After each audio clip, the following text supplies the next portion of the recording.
talking to Yvette LeGros Lorend. And Laurent. Laurent.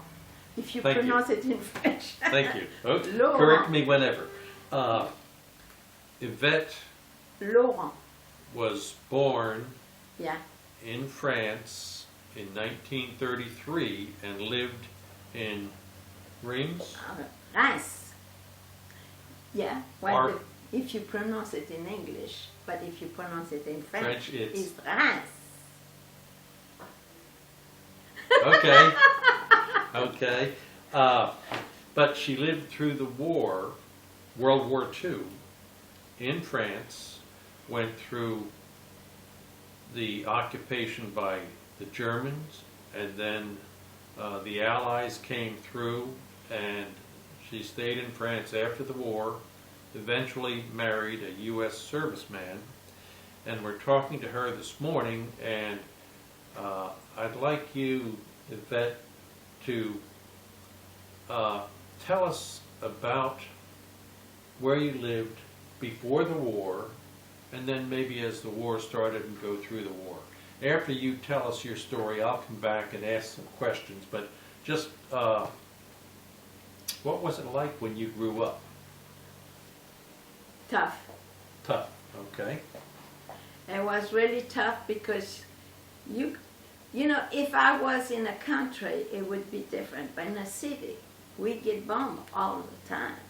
And you know, besides this, I can tell you that the school, the boys' school, where the Second War was signed in Reims, okay, had been bombed. Half of the school had been bombed. And they had, I don't know how many kids in a basement of that school, which they had 3 levels on top. And they all died in it because we didn't have the equipment. People went up there with shovel and stuff, but you cannot take brick and stone with a shovel and get the people out. They were in the basement and the whole building collapsed onto the Got basement. bombed on them, and you could hear the kid crying for at least 2 days. And everybody around there, because we live right there around this, you know, and I would say that school where the war was signed was across. They had the train station here, they had the railroad there, they had a wall, and the school was there. That's where I guess they wanted close to the train station to sign these papers. Mm-hmm. But nobody ever mentioned how many kids got killed when they bombed that.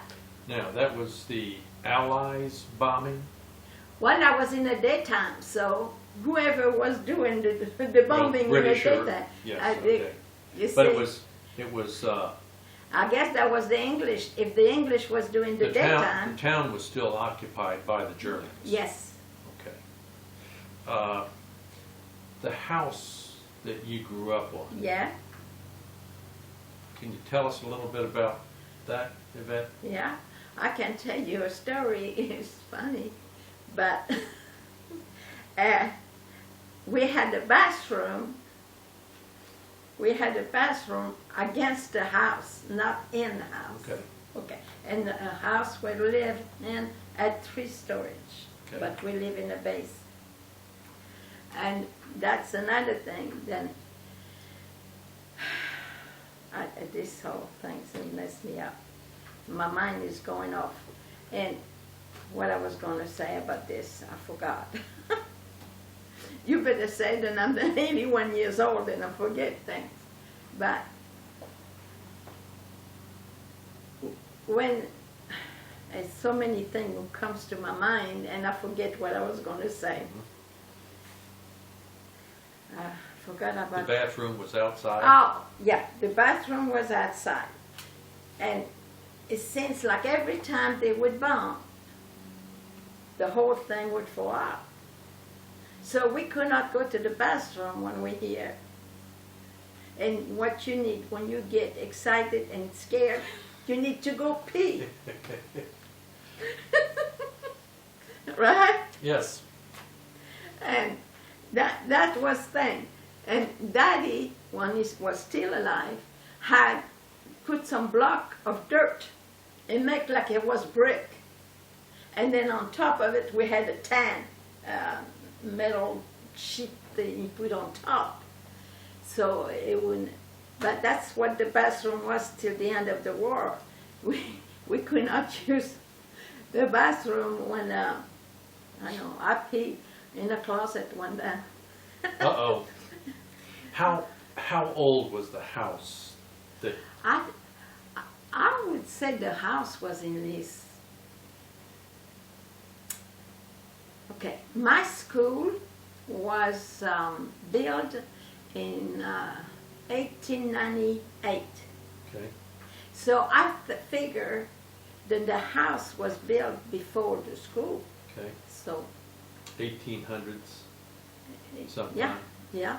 Okay. And you know, when I went back to France, I went to my parents' grave and I picked up the paper of the town, and they had a meeting for the people who went to school there. And I went to the 100 years anniversary of the school, Wow. you see. Did But I haven't seen people for so many years. You can't even think, when you're young, like, I finished school at 14. But it's hard to figure out all the stuff we went through. Did you have electricity in the house? Well, we used to, but we couldn't use it because the German didn't want us to put the electricity on because he didn't want the airplane to know this was the city. Okay. Okay? So that's another thing. They would shoot the windows. They patrol the street every day. And if you had light on, on the windows. Without warning, they would come in. We knew pretty well, pretty close to the time they would pass, but sometimes they change shift and do these things. So you have to watch it pretty well because they didn't want to see no light. So we had to do, if we had some work to do at home and stuff from the school, we had to use candles. That's all. Did you know what? My mother died in 1990. Okay. She died. And I went in the attic and I found a whole big trunk that my brother had gave her to her. And she had sugar, grease, all. You wouldn't believe the stuff. And that stuff was maybe 50 years. I don't know how many years. But she was ready for a third war. Oh, okay. Do you understand? She had 2 wars in her life. Daddy was born in 1900. Okay. So when he got 18, the first war was on. Well, he had the time to go and learn how to shoot, or whatever it is, what you call it. And but he got away because the first war quit before he had a chance to go and did the war. But in the second one, he used to say, they didn't get me in the first one, but they're going to get me in the second one. See? This picture. Yeah. You have Yeah. your mom and dad, yourself, Yeah. My brother, sister. No, my brother's not on here. Okay. That's me here, my sister, and my cousin. Okay. And this lady up here is my mother's sister. Okay. And my uncle, her husband, was taking the picture. Okay. Now, my uncle he was, how do you say, CEO of a big factory. So he had a car that not too many people had, But he had a car, and they would come. He had a camera and took that picture. But How did you get, did you have a bicycle? long time after, when I got 13, yeah, That would have been after the war? yes, Okay, so before the war, if you wanted to go anywhere, you walked. yes. Okay. And when Daddy was still alive, then he had that deal here. He had rent a piece of land and made a garden. So we would have vegetables and stuff. But you know, another thing that a lot of people don't know, but the German love potatoes. And when the potatoes was ready, you know, to harvest, then he get up there, and the German would go out there and pick them up. Mhm. What did your father do with that? What was his job? I say he was the chief of the train, whatever. He was pretty high into. You know, he has a memorial on a train station in Reims. So would he ride the train to Paris? Yes, also somewhere else. And whatever happened in that train is his responsibility. I don't care if you're anything you would do in a train, other people works in a train, but everything had to go back to him, if anything. And that's the way it was. Did you ever go on the train? All the time. All the time. Did you go to Paris Yeah. during the war or before the war? During the war we did it because you You- see my parents are from Brittany. Okay. My father and mother was from Brittany. Okay. And from Reims to Brittany is a long way. And we had to go through Paris and then go from Paris to Rennes. Okay. Rennes is a town over there in Brittany. And that's the way we would go. And during the summer vacation, to build up ourselves, because my mother had 3 sisters, had farms over there in Brittany.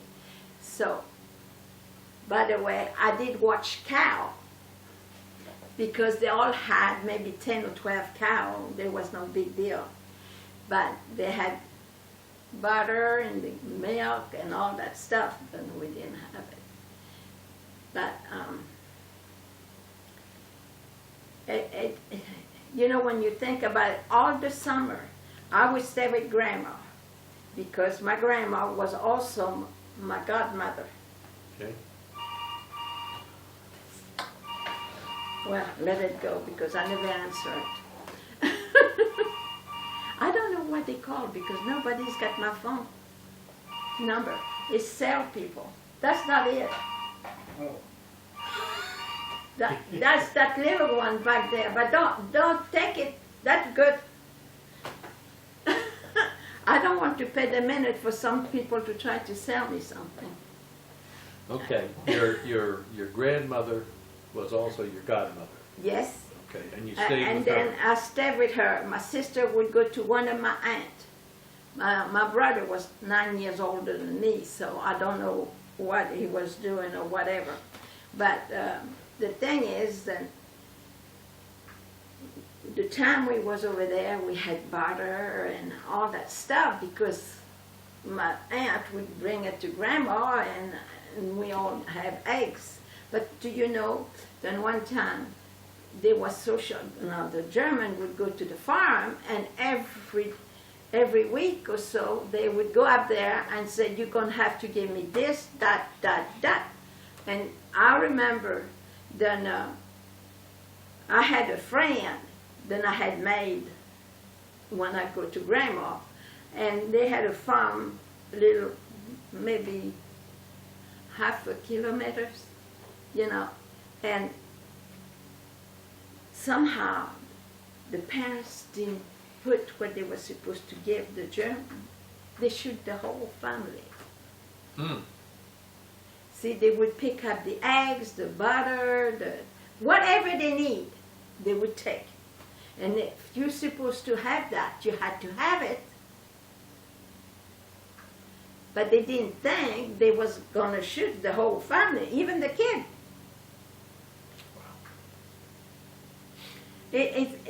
You know, people don't know it is like it is. And I hear about these wars over here. I know I can put myself in those people's, because I know how it goes. And it's just like I had a cat who scratched me on my feet. Then I had a gland, you know, over here who got bad, and because of the infection on the cat scratch. Yeah.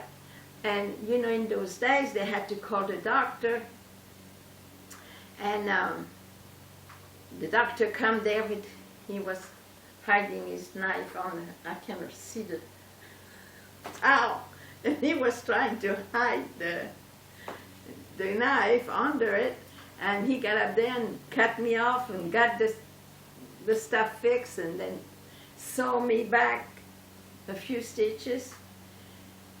And then about 2 days later, well, I still had stained bad, you know, and all that.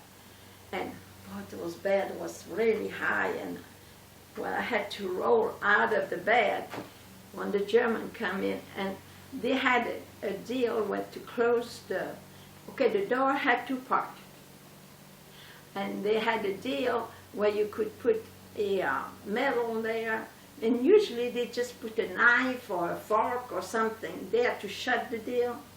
Well, anyway, the German come in and they shake the door, shake the house.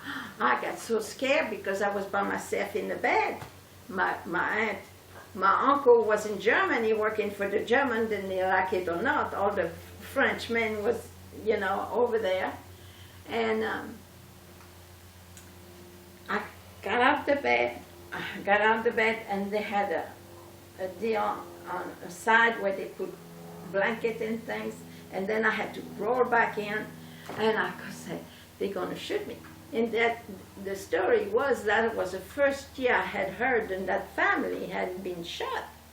And I figured since I wouldn't open the door, they're going to break the door, and they're going to kill me too. You know, you got to think of this. And over here. So I got halfway to the door, and I saw that fork was going like this. And I knew it wasn't going to take long before they finally broke that deal and get in. But anyway, I passed out. I don't remember that. I passed out. And then when my aunt come back from the field, she found me on the, and they didn't have wood on the ground. It was dirt. Dirt, okay. Okay? So she found me right not too far from the door, and she got me and put me back in bed and stuff, and they asked me, they had to call the doctor back, and so I, you know, because my stitches got out. Anyway, but that really gets you, you know, when you think you have to go through this. You told me before that when your brother brought you some ribbon.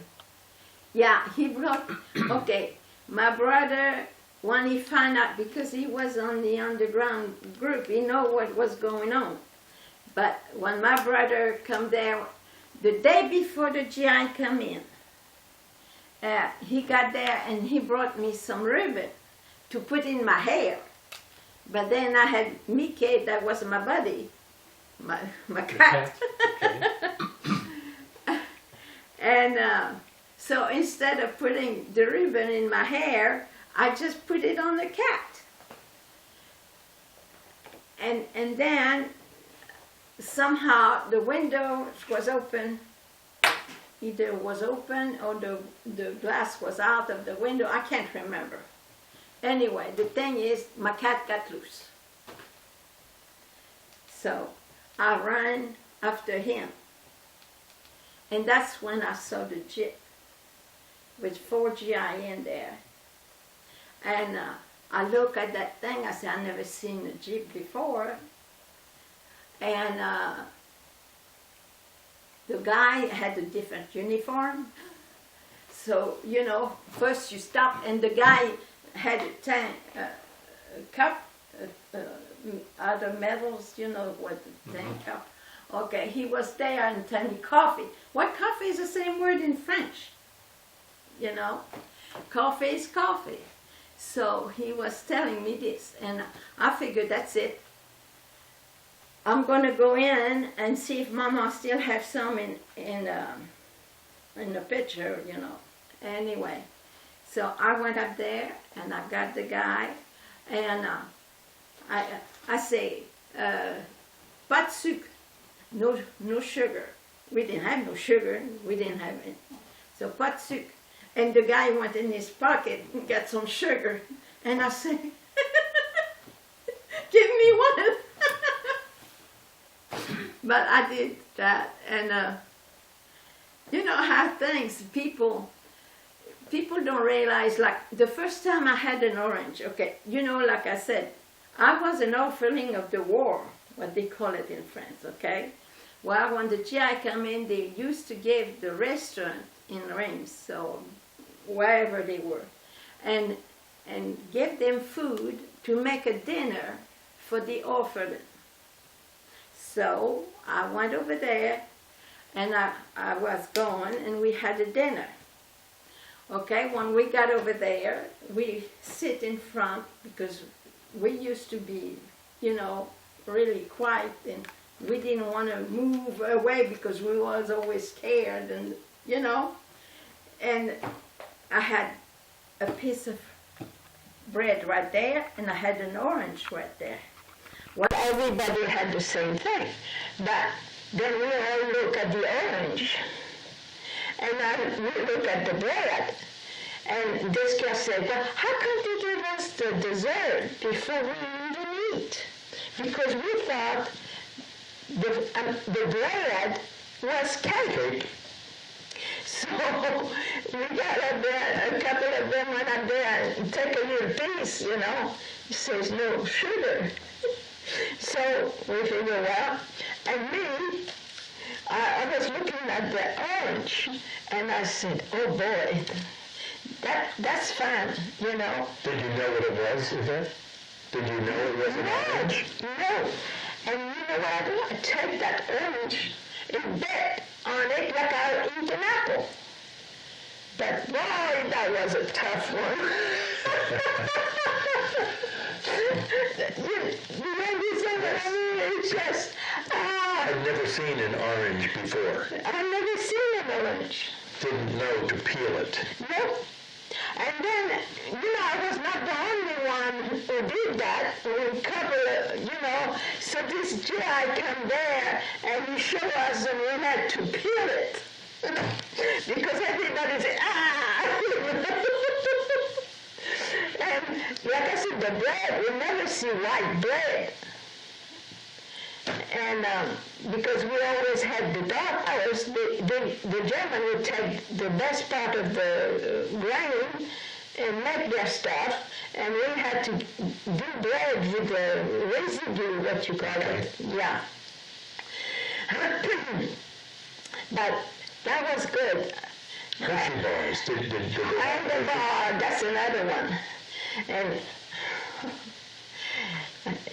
this was the worst one. Sometimes the GI would go through cigarette and a pack. And candy, no, you know, we would look if they're going to have candy, you know. And gum. One girl picked up something, oh no, I'm not going to say that. Anyway, and she made a balloon out of it. We didn't know what it was. She thought it was something, but you know, that's what the man used. Oh, okay. I understand now. No, you do understand. Yes. The girl went up there, and boy, that was a good one. And you know, we all played with that thing. The Hershey bars and the gum. Yeah. Had you ever had that before, Yvette? No. No. See, when the war started, I was barely 6. That's when we evacuated from Reims to Brittany. The war for you started in 1940? I think 39. 39? Yeah. Okay. I think it's 39. I know I had one doll, and Mama had some suitcase, and she put her stuff in, and she said, "You all take this because you don't know when you're gonna have more clothes." So we had that, but I left my suitcase and took my doll. And Mother got mad because we was trying to hurry up to get the train, and you know, we're back here. Trying to get out before the Germans got in. The Germans get to the town. Mama thought, well, if we could get to Brittany, that's all country there, you know, farmers and stuff. So, and she said, well, she could work in a farm with her sisters, and we'd be okay, and we'd have enough to eat. Now, at first we thought was that the German would come in a farm and impose the people, that's what they wanted, and they would come the next week. If you have it, then you get it. You know, it's just like I seen my brother had to sleep in a little shed that my daddy had made with the neighbor of his, and sleep there in that little shed. Because, you know, it rains a lot in France, so you have to have some kind of things to have. Because the German would come there and pick up our grocery, the veggies and the potatoes. Do you know they made a movie about that? Yeah. They made a movie and show the German go up there and take the people's potatoes and stuff. Mm-hmm. And I know my brother was doing that, and they had daddy's friend had 9 boys. And so the older boys, some of them had about the age of my brother, and they would take turn to stay there to see about, because they wouldn't kill a kid unless something, now, if they was doing the underground, then they might, but not to keep the garden. They wouldn't, I don't think they would have killed them, I don't know, but that's what I figured it was. Before, Yvette, you were talking about during the bombing, you went to a shelter. Yeah. Was the shelter a church? Or? No, that was, we had what you call it, you know when they have houses and they have a park there where the kid can go and play? Mm-hmm. Okay, well, one of them made a big thing, they cut the cement out and all that, and they made a shelter there. Okay. So everybody, when the bomb started, we all run there. Okay. And like I said, at the beginning, we all run to that shelter, but then people get killed going to that thing. And This was with the Germans bombing or with the Allies bombing? That was the Allies. Okay. The German was already there. Okay. But like I said, that was the one at 1 o'clock in the morning. Whoever was doing it. And they bombed every day, Yvette? Every day. For how long was this? 3 months? But you know, one time we was in Daddy was already dead because we went to the cemetery, and on our way back, we had a big field, and then you could see Reims right there with the cathedral, you know. And then you had all. It's really pretty to see what they was doing. you see the plane going around and around and but when you was on there, that was not funny to look. But I still have the picture in my mind how it went, and I thought that was really pretty the way they're doing that. You talked about your friend, Genevieve? right? Yeah. And That's the one I saw how she got killed. Yeah. And like I said, the priest got over there right away when I got there, and he went up there and he said, she's gone. But it's the same thing. When they bomb, when they fall, they break in pieces. And you don't know where the pieces going to go. And she had the big pieces on her when I left her. And I was just a few steps from her, but I was into that door. So you were 11 years old. At that time, yes, about. And your best friend, you saw your best friend Died. Yeah. Yeah.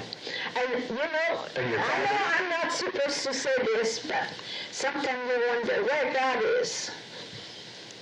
Where is God? Your father was already gone by then? Yes. Now, he was the chief on the train, Yeah. and he was killed on the train? Yeah. Now, he got off the train, Okay. but he got into a hole, but he's still... See, He what was happened killed as is the Germans said, you go to this... They had, I think, like 400 Germans in that train. Okay. And I don't know how many of them died. The underground did something to the train event? No, but Daddy had to do what he was ordered to do. Okay. So sometimes, okay, that's another thing that I'm thinking. Sometimes the German will say something, you can do this, you're going to do that. You have to do whatever. But you see, in the same time, when he was able to do something for the underground people, if somebody tell him, you see, what for that now? They had, in the train station, they had a lot of people working for the underground. But you have to know who, because some of them will give you away. Mm-hmm. When you see a war, you don't know who to trust. You here now with this war, and so it's hard to decide. It's just, I tell you one thing, when the night before I seen the GI, okay? I didn't know that. But my brother and Moabe and Tetanji. Okay, Tetanji, I see if you go to Italy, they have the champagne Tetanji. Okay. Okay. The Tetanji and Moabe and what was the other guy's name? I can't remember that. I think he had another friend. And they said, well, they have this German over there on it was just like a telephone box like you have to in the street, where you can call. Right. It was a little things like that, but it was on the train, not on the train, on the side before you go to the train station. Okay. Okay, they had. What they did is put the German wanted to get rid of Reims, kill everybody in it. So they had a train who was circle the whole town with V1 and V2. Okay. You know what that is? Right, the rockets. Okay. And they had this one guy, the German, into one of these booths. And when he was supposed to be told, he's supposed to cut the wire, whatever it is, and the whole thing would blow up. Well, what happened is they find out the guy was there. They finally find the place where the guy was. And two times they brought some champagne. And they played with him, you know. Have a drink, have a drink, have a drink, you know. And they saved one. Your brother and... Titanger and his other friend. There was three of them. And they finally got the guy and they saved the lives. Now, I didn't know that till a long time after that. They just had him drink to the point that he passed out? Or? Passed out, I guess. I don't know. It wasn't there, but that's what happened. And then, at that time, when the GI came in that morning, then they had to say, don't kill him because he saved the town.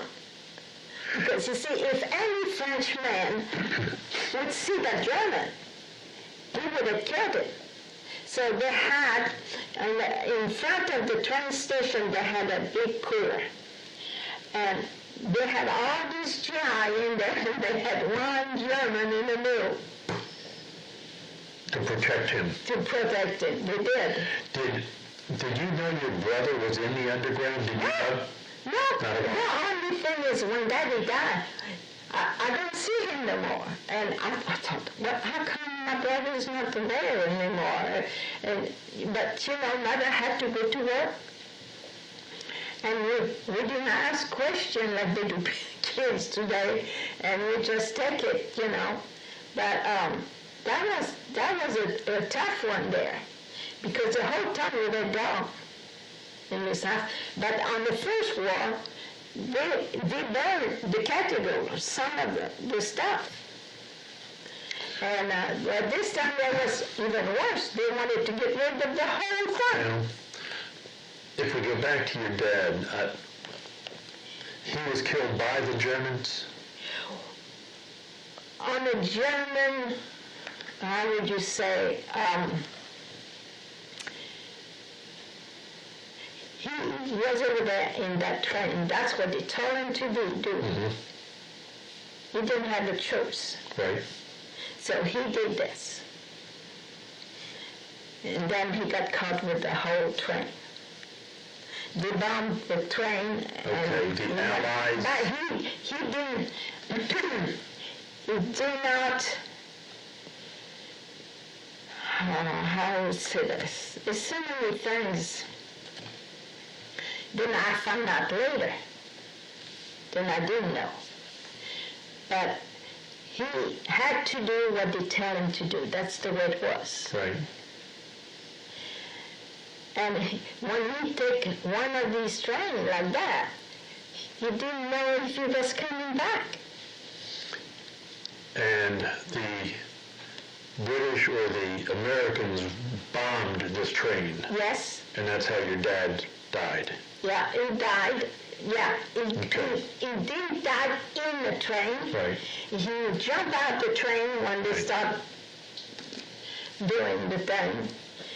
But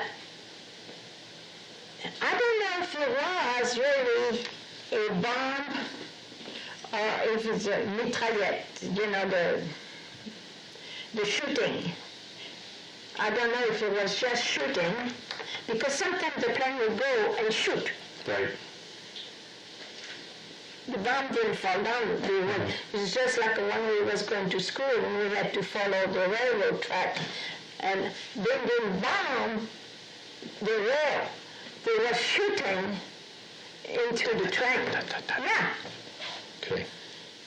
yeah. After the war, Yvette, we're going to close up here. After the war, you still lived at Reims? Yes, and then when I finished school at 14, Okay. You want to know this. When I finished the school at 14, then the French government, the ANCF, the train, the association with the train, they was responsible because the government tell them, you have to take care of all these orphans. Okay. So, since I had problem with my nerves, then I was so bad. You know, it's funny, my sister, I would have to drag her from the bed and try to, we had a bed that was kind of high, and I used to push her under the bed, you know, and stuff. She passed out every time. But when the war was finished, she went and cleaned up. No problem at all. But me, I was the other way around. And I had problems with my nerves and all that stuff. So they decided they was going to send me in Switzerland. The doctor said that Switzerland would be a good place for me to be.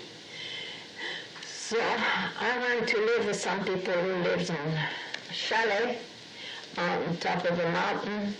They was really nice people and everything. And then I worked for their daughter, had a business, and I worked with them. And after that, I worked in the hospital and stuff. And you know, mother was so happy that me, I was doing better. Well, I got stuck there till I was almost 21. But, so, when I work in a hospital, one day they come there and says, we need a volunteer to go to England to learn English. Boy, I jumped into it. So I jumped into it and I said, me, okay? So I sat there in Switzerland 6 years, but you see, I had 22 tickets a year to go home free on the train. Only thing I had to pay is from Switzerland, the place I was in, to the French border. And after that, it was free. And I lived right there in the borderline almost, you know, maybe, I would say maybe a mile. That's it. So I would go home every time I had a week or 2 weeks or whatever, because it would take me a day going and a day come back. So if I didn't have at least a week, it was no sense for me to go. So, when you were 21, you went to England? Yeah, I was 1 month before my 21st birthday. I'll tell you this because this thing is funny. And then I come home and I was not 21 yet. So at that time you couldn't do nothing without your parents' consent until you was 21.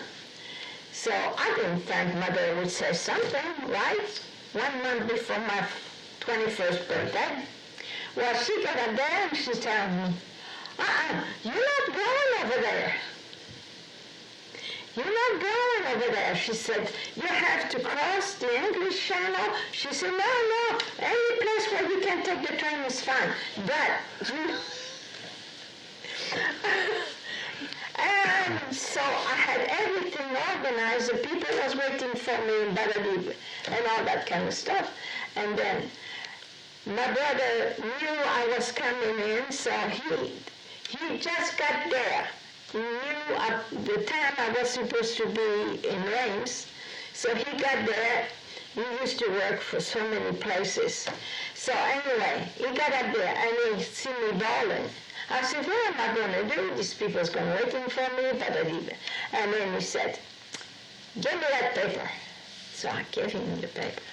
And he signed, Madame Veuve Laure. That. Your mother?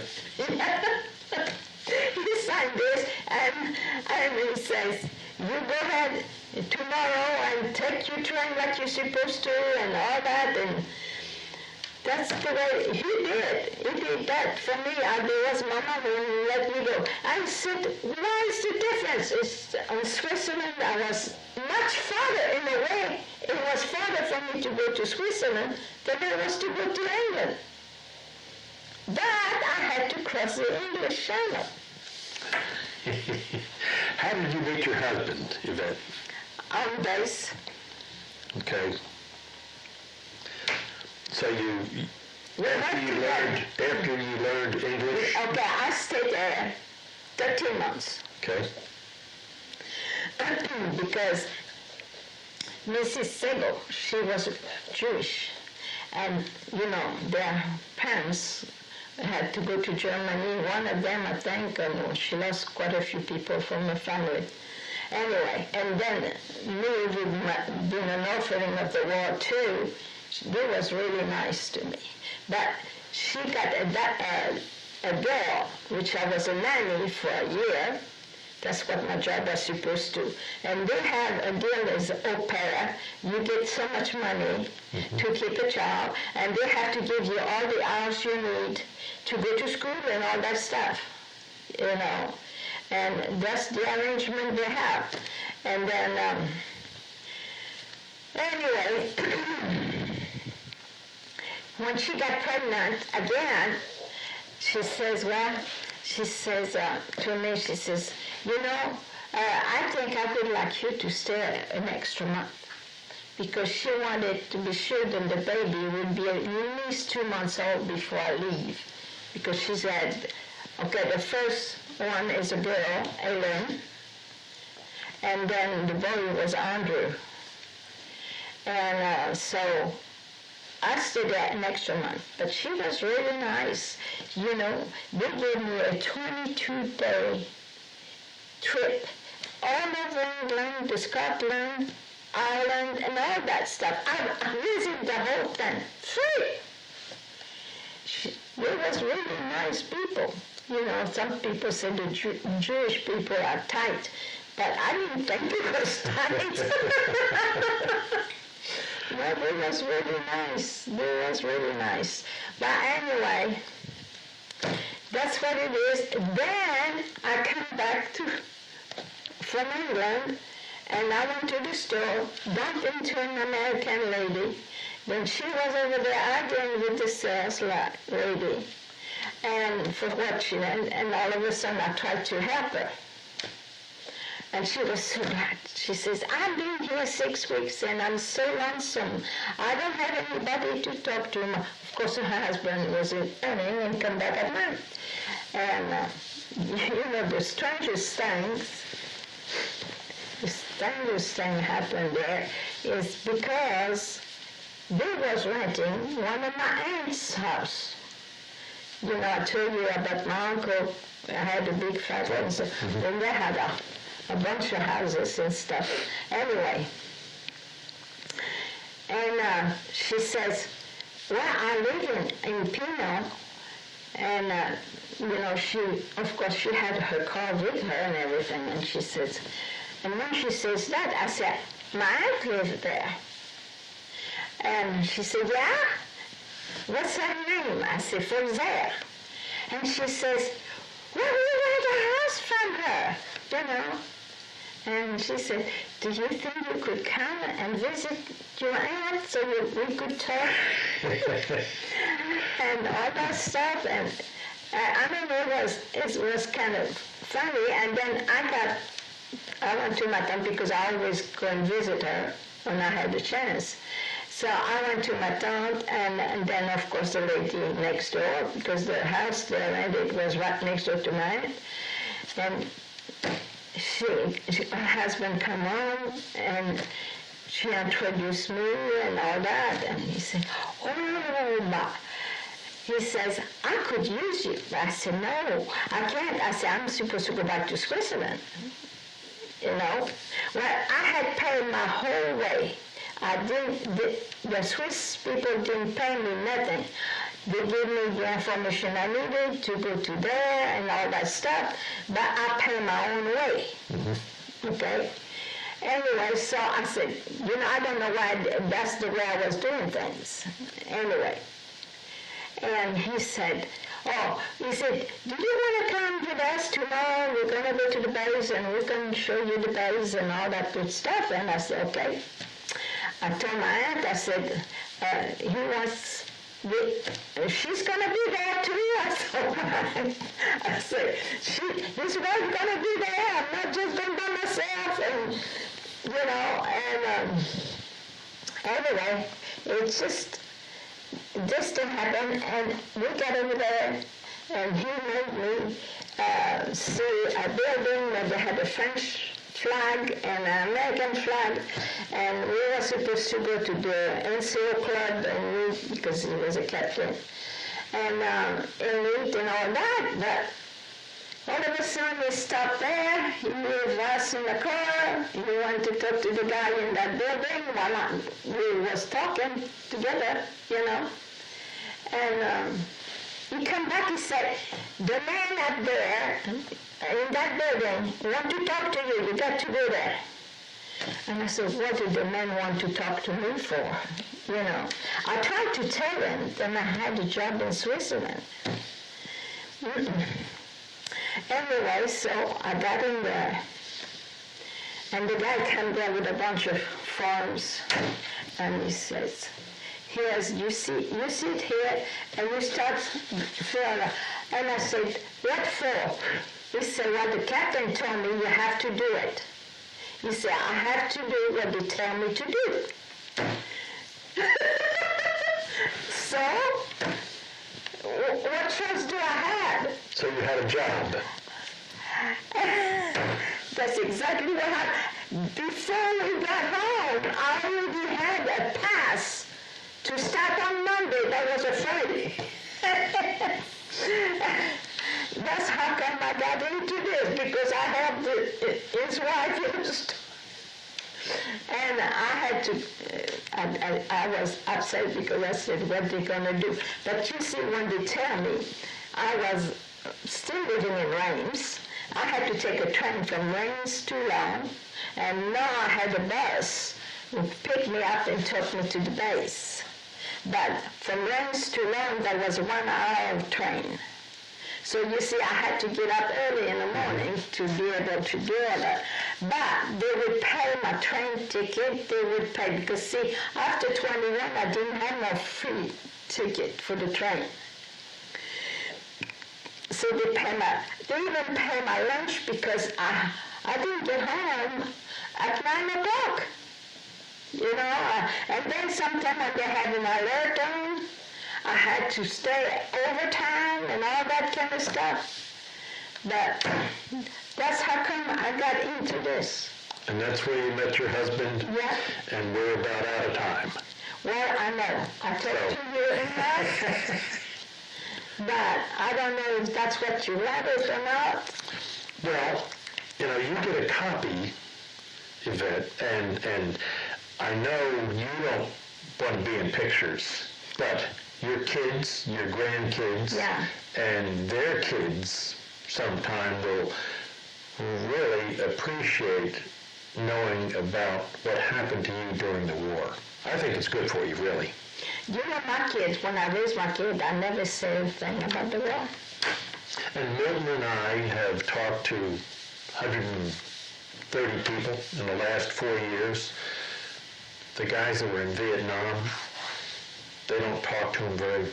No, I never talked to my kid about it until I retired, just put it this way. Somewhere, somebody should know about the family that the Germans just wiped out because they didn't have the milk and the butter and whatever. Yes, that's it. People don't understand. And like I said, even make your own garden so that your family can eat. And they come there and pick it up out of your garden. And there's nothing you can say or do. Okay. Well, I talk enough. Right? Very good.